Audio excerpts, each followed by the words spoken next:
Welcome to the 2-month review, the weekly podcast from Open Letter and 3%, in which we take a single book and talk about it bit by bit over a couple of months. As I'm Chad Post, and as always, I'm joined by Brian Wood. Hi, Chad. That was the weakest welcome I've ever heard. It's like, welcome. Come on, get in there fierce. Come on, buddy. Welcome. Hello. We're back. Whoa. Dial it back. And coming at us from apparently a furnace is George Carroll, who is out in Seattle in a non-air-conditioned house. And he said that he would be sweating profusely and blowing a fan right up into the microphone. So, welcome, George. So I am. And George is stepping in for Steven Sparks, who is going to be on tonight, but he had to go to a publisher's dinner. And I don't know what publisher, but it's apparently one that's more important than Open Letter. So you're tag teaming in for him, I guess, or literary tag team match. Well, this is the section that I actually wanted to be in, and you know, Sparks like put his little.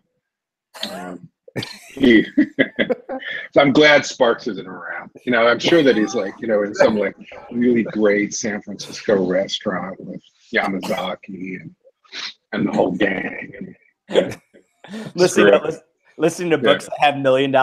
Listening to descriptions of books with $1 million advances and minimal interest. 3 or 4 course dinner. Of course. Free drink. Yeah.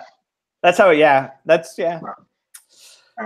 So thanks for being here, man. How's retirement? So George, you've been on before, and when you were on before, you were still a sales rep, and then since that time, you have officially retired. About 6 weeks ago. I'm still not anywhere near like a routine, but I stopped just like about 10 days before the World Cup. So I got to watch every World Cup match. It was just great. That's awesome.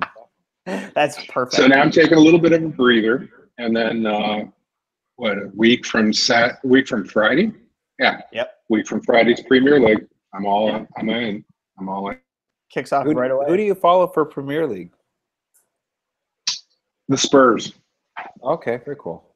So which So are you gonna do the Brian? You're gonna do the fantasy Premier League with us? Maybe. I have no clue about any of that, but it's a great way for me to learn. I'll invite you. Okay. I'll invite you. Yeah. If anyone out there is interested in being part of a literary Premier League fantasy draft thing, as long as I get Wayne Rooney, that's all I care about. you have Wayne Rooney and Beckham. Those be the first 2 drafts. I've got Zlatan and Wayne Rooney. Those guys know how to score.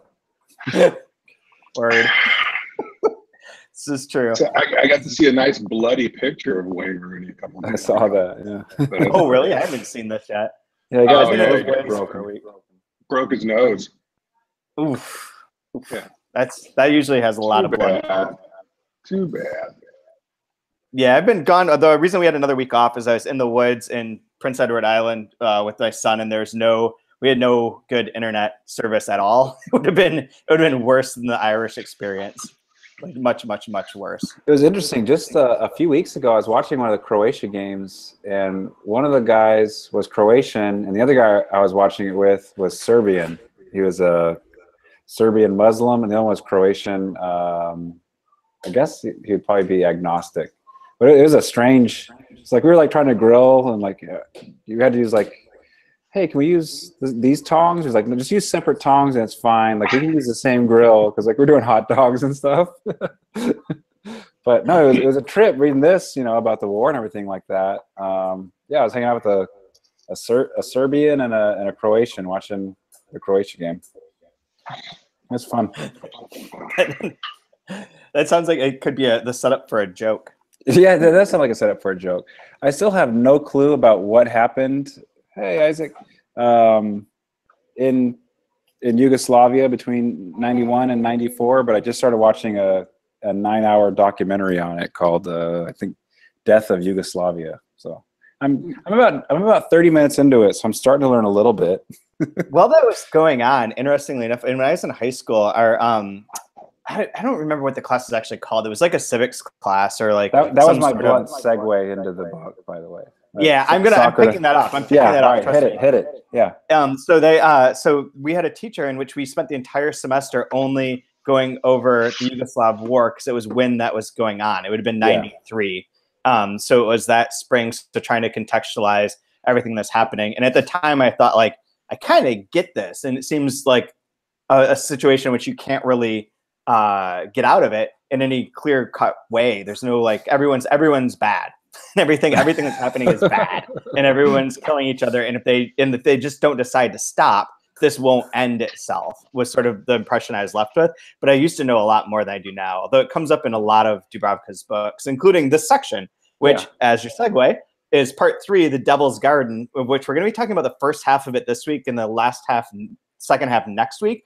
And this one gets set up with a quote from the movie Falling Down, which, have either of you ever seen this movie? Yes. For whatever reason, I loved this movie as a kid. Me too. Yeah. I absolutely saw it in the theater. I think I went on a date and saw this in the theater and was like, this movie is awesome. This guy's pissed. That's a really weird date movie. Yeah. It is. Have you seen it, George? No, I haven't. It must be. I hadn't thought about this movie in a million years. And then it shows up here with like the quote, "Hey, where do you think you're going? I'm going home," which does set up like the movie is much more violent. And is he in South Central Los Angeles? Like when that was still called South Central? That's my impression, but I don't remember for sure. I didn't realize you could rebrand cities, but I think they rebranded South Central and Compton because it has negative connotations or something. Like it's called Southern Los Angeles or something like that now. But it's a crusty white guy, like a buttoned up like 1950s looking white dude wearing a white button up shirt, short sleeve, and a tie. And he hates what happened to his city and where are the values. And he takes a baseball bat and starts wreaking havoc everywhere. Yeah, it just he abandons his car because he's stuck in a traffic jam, right? This is described in the second half of this, but I know that this comes up in the second half of this section, so we'll get there. But I just remember what sets him off is he wants a McMuffin from McDonald's, and they stop serving breakfast at 10:30, and it's like 10:31 or something. Is this like the movie from '93? It's not the Michael Douglas movie, is it? Yeah, it's the Michael Douglas movie. Really? Yes. Yeah. Totally off my radar. Didn't know anything about it. I don't know if it did particularly well. It was sort of one of those like angry movies that came out of like just frustration and whatever. But yeah, it was that time. I was a senior in high school. All this links up. This is all one moment. But home is prefaced right there, obviously, because this section that we're going to talk about is all about home and having a home and being home. And it's like she's left behind. So we ended the last section with the widow, and the widow's being sort of a stand-in as like an older version of the writer, of the narrator, giving advice to the narrator about how to be as a writer and how to be in the world and how to deal with the fact that you can't just say what you want to say. You have to be able to be a fox and sort of work your way through that, especially as a woman. And now we turn away from that into like this wanting to address the problems that she has. Where on like page 116 right away, it's saying like, telling the story about this writer that she knew who wanted to deal with her problem of muskrats and dissected a muskrat for a book that she was writing and faced her fears, faced her problem. And the narrator asking like, when will I face my problem? And then suddenly you go into a lot of stuff about cities and about a home and having a home. And that becomes the clear kind of focus of the first half of this particular section. But I do have to say, have muskrats, the second that came up, I grew up in a remote part of Michigan where there are ditches everywhere. And we would create like these floating styrofoam boats to go down the ditches because we were lame and had nothing else to do. And muskrats would always come and try and attack us. Those things are fast. Like you'd have to beat them off with your oar because they just come at you and just be like coming to just eat your styrofoam and sink your ship. They fuck those things. Fuck muskrats. When I read like this dissection scene, this the first time, I was like, yes, dissect them all. Kill their babies. Don't care. They're not a real animal. Did you ever eat a muskrat? They talk about people in Belgium eating them apparently. I doubt, but I think, you know, yeah, that makes it sound like, because it's Belgium, it sounds like it's probably a delicacy with frites and mussels on the side. But like where I grew up, if you ate a muskrat, that was just roadkill, and like it's like eating a squirrel. Your country. Yeah. No, that's so good. That's like a one-way ticket to the bad part of the trailer park. The only thing I know about muskrats is Captain and Tennille. You know, that's all I know. I'm curious though, George. What made you excited about this section that you wanted to be on for this? Oh, you know, the part that got me was the little. It's not even a page long. It's her in Calcutta, and there we go. That was the part, and it just there are just like a few descriptions in there that just. I was in Calcutta like 4 years ago, I think, and it was amazing. It's amazing how she nailed it. It's really that was the reason that I like this section a lot. I was curious if you, because I knew that you had been there for there's part of the Seagull School publishing school, right. Correct? Yeah, and I wondered if this kind of got a hold of that, of what the city was like. I love that description. It seems so chaotic and overwhelming, and like just so many things all at once. It was unfortunately part of that description that she does. She basically said it's like she's lumping everybody together into this, like everybody's living on the street, everybody's like tropical. You know, the homeless are acting like tropical slugs and stuff. Right. Page 118, I think. Yep. But when I landed I had just flown into India. We had gone through Delhi, and we just landed in Calcutta.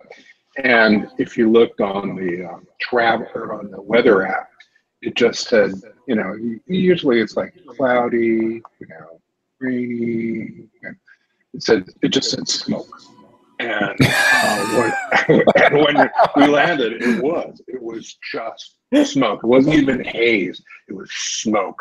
And there was some kind of political thing going on where there was like a rally for like a candidate, or I can't remember what exactly. They had a name for it, this person, but they had bussed people in from outside of Calcutta, and they were like these just like really elaborately painted buses, and just full of people. And apparently they paid the people to come in.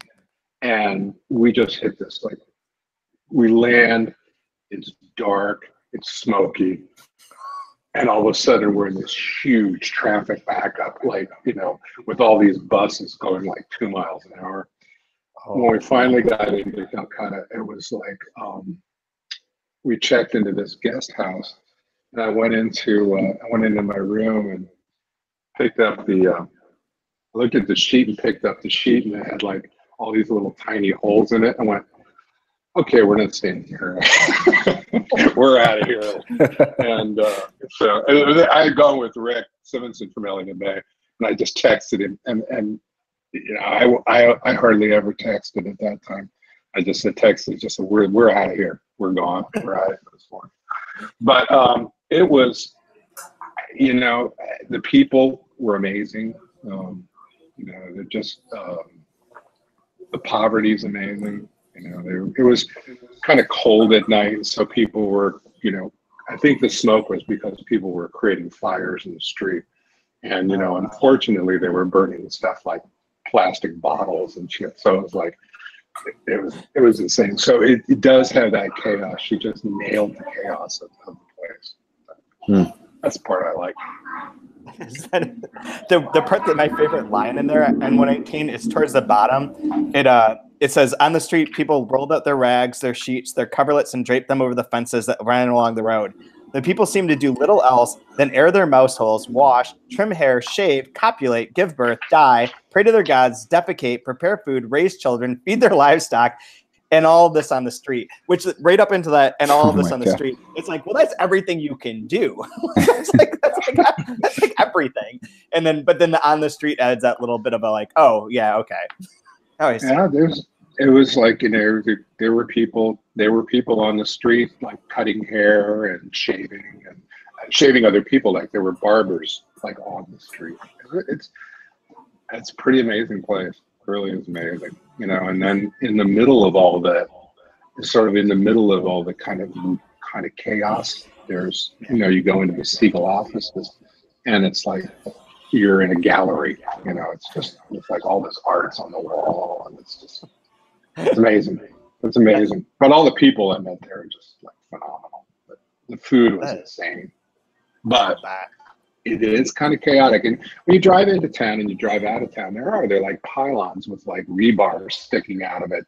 You have no idea. You don't know if they're actually building something or if they tore something down.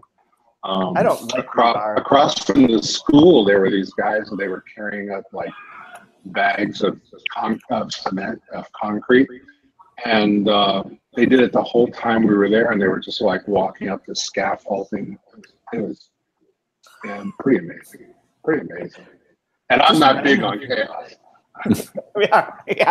yeah. So, and that's what's great about this book, the sequencing of this part too, because we have like the immigration or movement theme has shown up in each of the first two sections, with like the Russian writer talking about Japan and like the movement of Russian immigrants towards the east instead of towards the west, which is what you usually think about. And then she brings up immigration in the second section where she's at the conference to talk about that. And then here you have a situation in which she has emigrated. The narrator has left Croatia and left her home country for reasons that get very like direct and aggressive in the later part of this, and is left with no city. And like that feeling then becomes much more personal. So it's not literary anymore. It's not scholarly. It's very much like she sees that her life is basically reflected in these cities and in these maps of these cities, or what these cities look like. And Calcutta being one of them, of like the chaos. If that's where she is, like that's such a breakdown. And then goes on to tell this story about being in New York as well,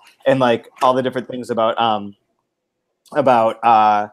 like having the bare essentials and having a place that's home, and being able to say that there's a place that's home, and that she finally decides that when she gets back to Amsterdam, she's going to get a place that's not an apartment but have her specific space. And then everything gets kind of flipped with this almost fairy tale like quality, where suddenly she inherits a house, which I want to talk about in a second. But I want to do a very, this is special to anyone watching the YouTube. You get a special visual gag. But if on page 122, there's the bit at the bottom where there's that new section that starts with, "Our deepest desires pounce on us from unexpected places, ambush us, snatch us by the throat, and steal our breath.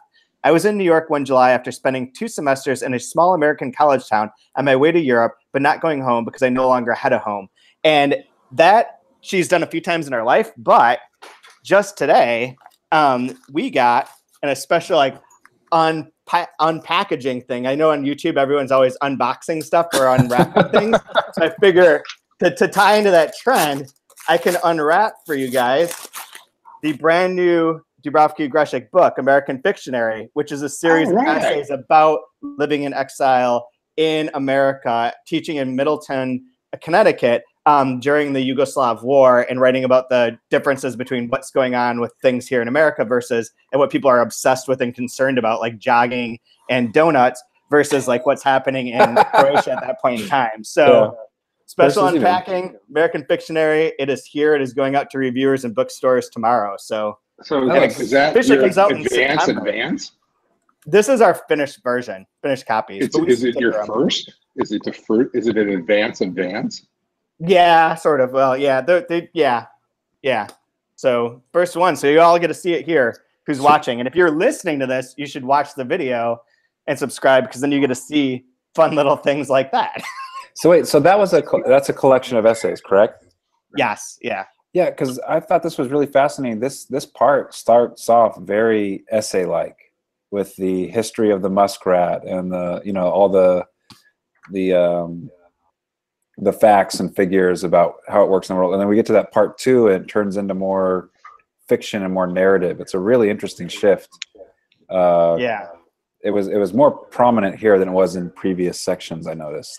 I had thought about this as I was riding the bike home to go pick up my daughter. And there's like, so I finally watched that. There's a Hannah Gadsby's Nanette, the comedy special that's on Netflix that a lot of people have been talking about because it's this from this Australian, she's from Tasmania, I guess, comic who quits being a comic in the middle. And she basically goes on a rant about how misogynistic and problematic comedy is, where it's getting you to laugh at people who are already disenfranchised and painful. And like she's using her own experiences as a lesbian for comedy purposes to relieve people of their tension, and that's dangerous. It sort of like elides then the way that comedy is supposed to work and gets into something different. And it occurred to me that in a lot of Dubravka's writing, she sort of does that with the novel. Like there's an expectation of fiction or of a novel to work in a certain way. And that way is going to build into what she says on page, whatever it is, where people read with a dyslexia, where men can write like the Notes from Underground and be angry and be falling down and have those rants and have that bit, and women can only write romances, and that there's no way around that sort of circumstance because then you're just labeled as a mad woman. And so she gets rid of the normal novelistic qualities, the expectation of things to rise and fall, of this consistent character arc, of these developing things, to include what she needs to include to get to a larger truth that's only allowed in the novel by breaking apart what the novel can be for a lot of people. I think that's what makes this really fascinating too.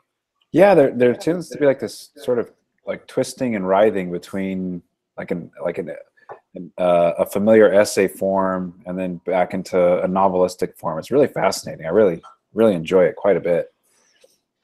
And that's when she gets the house. I thought this the first time, and I really thought it this time, that all of a sudden it starts to take on, because she writes a lot about fairy tales or about the structure of fairy tales. And this has that sort of almost fairy tale-like quality. Like you get a letter out of the blue that some random benefactor has given you a house, and it's like a Dickens thing where she says it's all about money. Like all of a sudden, like the money finds the right person. She needs a home. Suddenly she has a home. And there's a charming man that lives in the attic, but he's gonna care. He's gonna tend to the garden, and then yeah. It's got that. He's been taking care of stuff. There's a cat that takes care of the mice. It's like very fairy tale-esque. Yeah. But then there's like the really nice, and it's not entirely subtle per se, but the bit about where it references where he says like, "Oh, I'm going to take you out to the." So for anyone who hasn't read this or needs a refresher, the narrator inherits this house. It's out in the countryside, not that far from Zagreb. So she drives out there.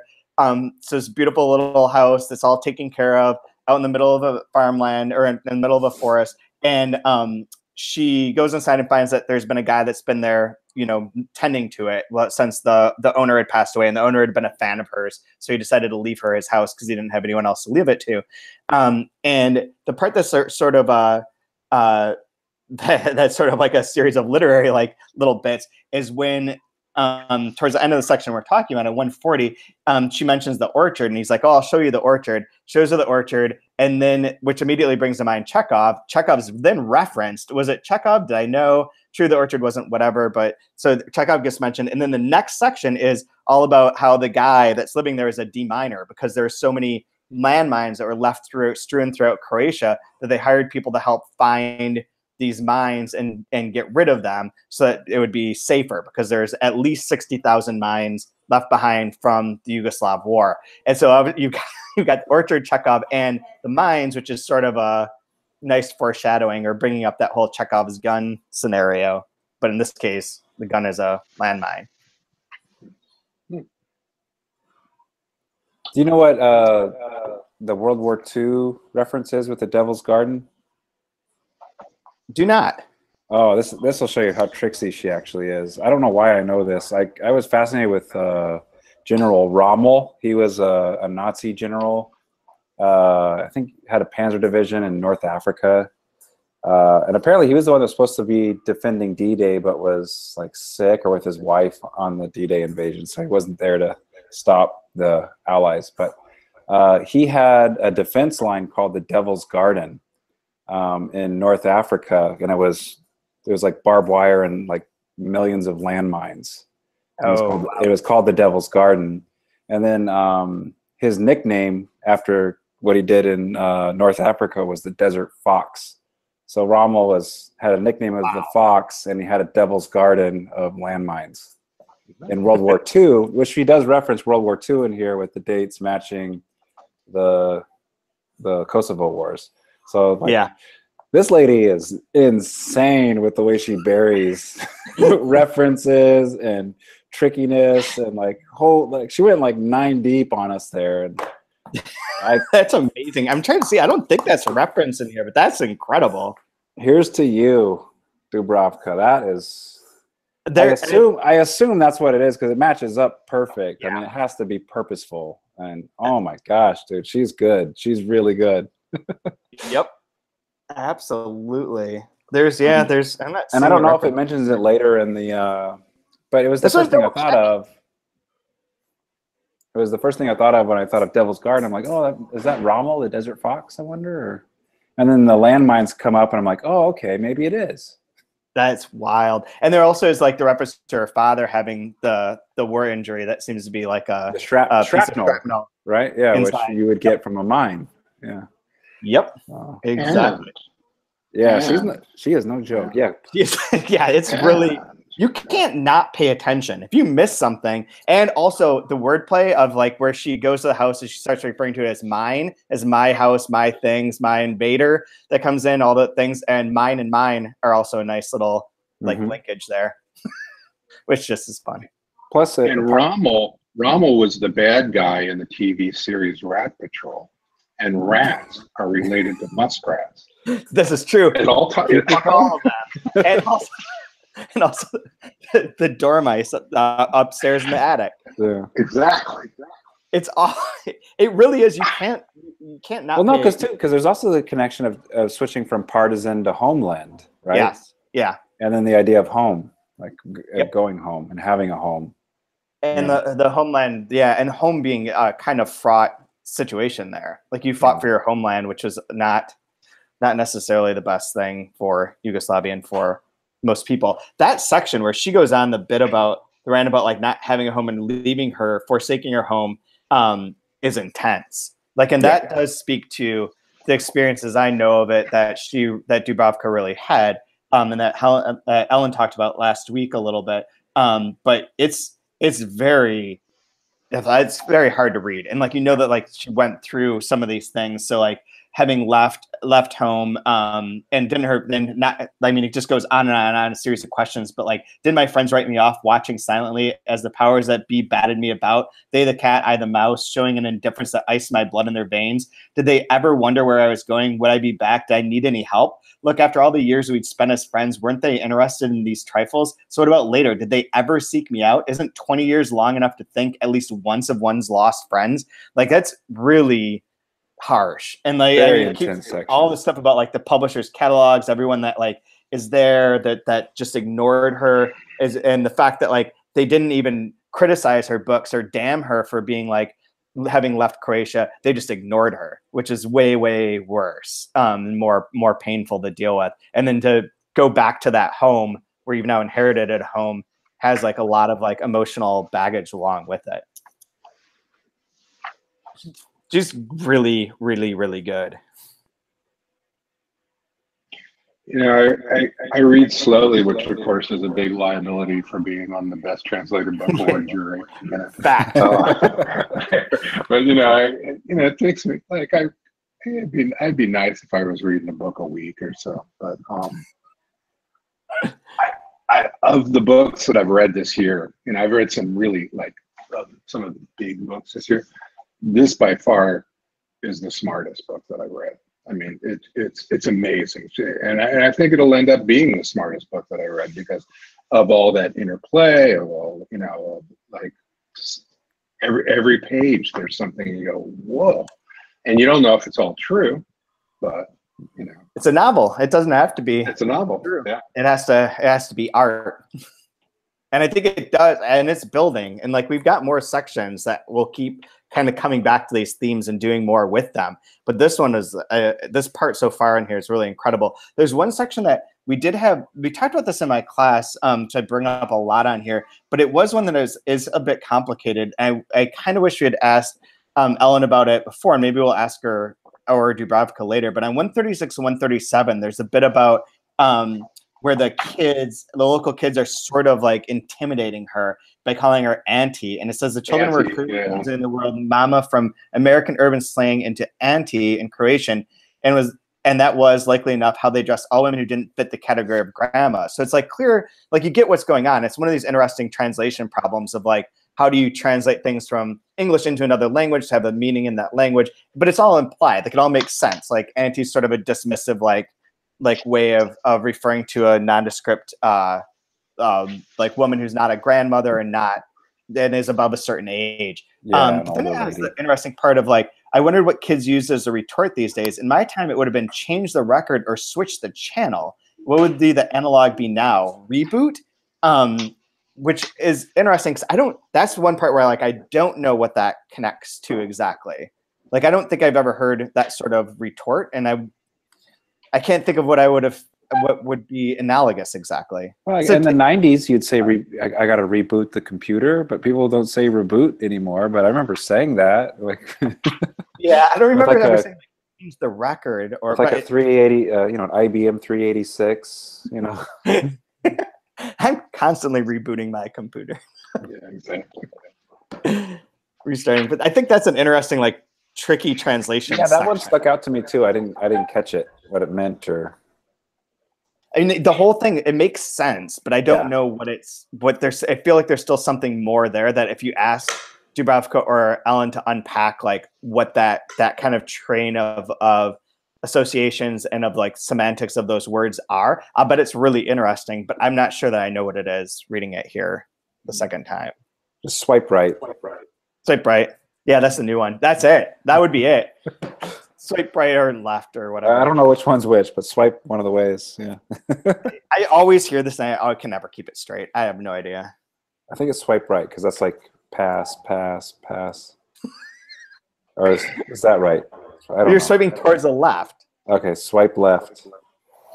Who knows? So I never read The Little Prince, and I missed the irony on 139 when he says that he's raising a fox, or he's trying to tame a fox. Yep. And then she says the fox from Little Prince. She says with irony, but I've never read Little Prince, so I don't know what it is. You've got kids. You had to read The Little Prince, right? Yeah. Nope. I've never read it. I openly admit that I am in the same boat. That it's one of those things that I own copies of, or maybe I have when I was a long time ago. I remember nothing about it. I know that it's incredibly famous. I know that it's translated a billion times. People love it. I don't remember any part of it. You, Brian, you've got a kid that's perfect for this. Yeah, I just read her Three Little Bears, and I was trying to figure out what the moral of that story is. So she wakes up, she gets scared by the bears and leaves. It's just like, bye. It's a weird story. No, I have not read The Little Prince. How none of us? This feels like, not right. The only fox one I read was Todd and Copper. Remember that one? With the hound dog and was it a raccoon or? No, I don't remember that. One was one was a coon hound and one was a dog, and they couldn't be friends because they're supposed to hate each other. So in the Wikipedia entry, which is the best we're going to get unless someone listening to this live wants to fill us in, the prince encounters a bunch of rose bushes, thought of his own ruse. He gets downcast because like the rose that he had was unique, and that's not true. He begins to feel that he was not a great prince at all, as his planet contained only 3 tiny volcanoes and a flower that he now thought of as common. He lay down on the grass and wept until a fox came along. The fox desired to be tamed and teaches the prince how to tame him. By being tamed, something goes from being ordinary and just like all the others to being special and unique. There are drawbacks, since the connection can lead to sadness and longing when apart. From the fox, the prince learns that his rose was indeed unique and special because she was the object of the prince's love and time. He had tamed her, and now she was more precious than all the roses he had seen in the garden. Upon their sad departing, the fox imparts a secret. Important things can only be seen with the heart, not with the eyes. There you go. There you go. Yeah, I'm good. Thanks. I'm good. I won't have to read it now. I brought it up. And this Wikipedia entry is like 400 pages long. Right. There's section after section after section. I thought this book was much shorter than that, but well, there you go. Admittedly, now everyone It's all listening to bad. this knows I'm a This is complete sort fraud. of bad.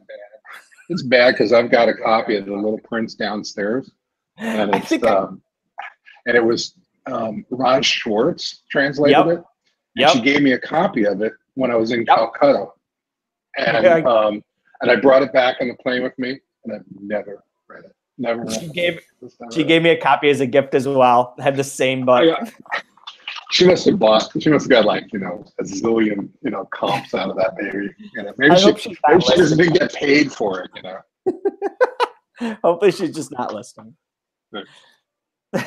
But anyways, I don't know if I have anything else to add to this section. I think this is a great setup for this and works really well for getting to the next part, which we're going to go over next time. But and it ends with a nice little, cliffhanger is not the right word, but there's like a portent of like, there's the whole mouse thing through it, and then there's the mouse trap of the moon being like cheese, but also looking like a landmine. Yeah. Right? Yeah. And so it just kind of hangs on that image of like a trap and a landmine, and she's living in a town full of mines. So I'm just wondering, like, all right, something's got to go off, right? Stars and landmines, man. Stars and landmines. So I'm very curious to see, because obviously she doesn't set anything up without having some purpose for it. So I'm very excited to see what she's doing with this. So. Yep. So do you have a favorite weird place? It's kind of a weird place to break, though, as far as the pod, because the next section, it's kind of brutal. This is like, it's like a lead into the next section. It's almost the perfect a little intense, It's kind of perfect though to stop right there. They got the momentum building. It's setting up. We got a lot of the themes sort of unpacked in here, and then boom. Goes the dynamite, I suppose. Oh man! So do you guys have a favorite line from here? I've been enjoying her concrete details that she uses when describing things or people, and I find her really, really funny. Like first and foremost, she has just got this acerbic wit about her that I just love. And like one brief example on page 120, on the way back from Amsterdam from London, she sees these loud people on a tram or whatever, and these men resemble the TV ad aimed at beer drinkers. It's such a simple, clean line, but oh man, it just made me chuckle and laugh. She's so funny and so spot on with her descriptions of things, and I just keep being delighted over and over again with these descriptions of people. So I'll choose a funny one. That's a great section. I love that part too, because it's like all the way back from Amsterdam from London, I was pressing at an imaginary remote control, yearning to turn down the volume. Turn down the volume. Right. The world is too loud. And she's like sweating. The character's sweating, and there's somebody with like a tattoo looking at them, and they're sweating against the man's face. It was such a great. Oh yeah, I just felt claustrophobic. That feels very much like Calcutta. It's funny because that was a section that I really, really liked. I was going to bring that up.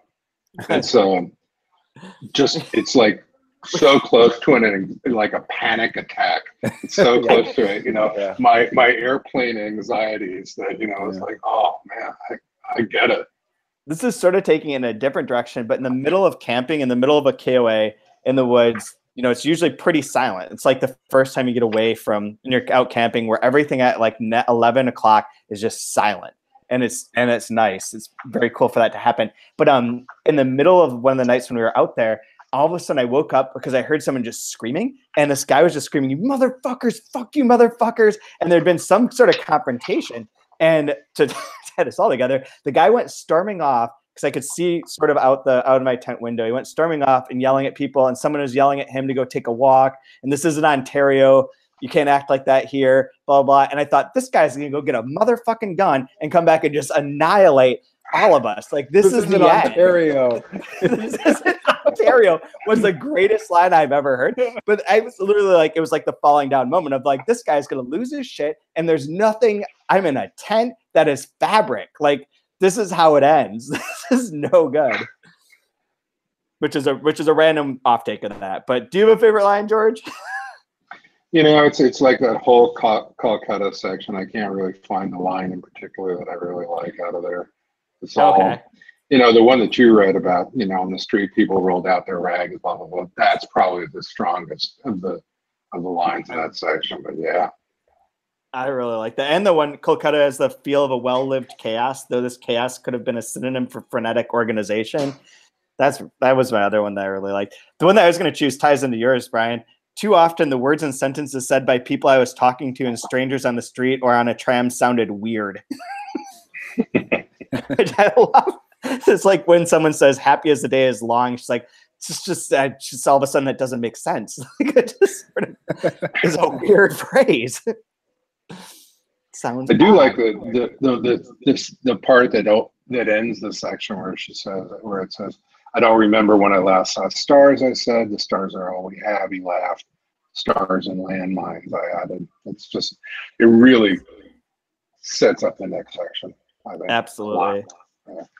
This is perfect. So next week we'll be going over the last part of this, which goes from 144 to 183, I believe. 183, and tie that all together. And if things go right, we'll have a guest out. Well, I'll double check and make sure everyone's on before announcing it, but we've got a bunch of people lined up. There's also, for anyone listening who didn't see it, there's a really good review of this book in Asymptote, the online magazine. And the person who wrote it is planning to come on the podcast towards the end to be able to talk about the book as a whole. But the review, if you finish the book, read the review, because it's one of the most intelligent, like comprehensive reviews of a book that I've read in eons. And if you haven't finished it, you might not want to do it, but you might still get something out of it, because he really grounds a lot of the different themes and ideas and engages with the book on an intellectual level that is, not that common in the world today. I mean, there's a lot of good reviewers, but this is like a very, very long review, very detailed, very intelligent. And I think you'd like it. And to tie this all back together in a sort of Ugresic way, he also used to be the historian for Tottenham Hotspur. Tottenham Hotspur. Hey. And we do have one comment from the YouTube group, which is that Tom Flynn, several time former guest, says that, who's part of our football league, says that he is anti-you now, George. He wishes he hadn't tried to bump up people watching on Twitter because he's a Liverpool fan. So you guys are now mortal enemies. Okay. I like Liverpool. I just don't like them when they play Tottenham. So. Fair enough. So, if you want to find us, but he was dissing the surprise guest tonight on Twitter. Oh, I know. Yeah. He was basically saying, if it's not me, it can't be good. So, okay, I'm gonna. You know what?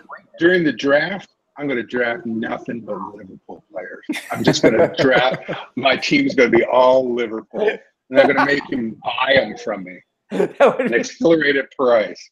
That would be spectacular. So, anyways, you can find all the information about the 2-month review on our website at 3%, which is rochester.edu/3%, or by following us on Twitter at open_letter.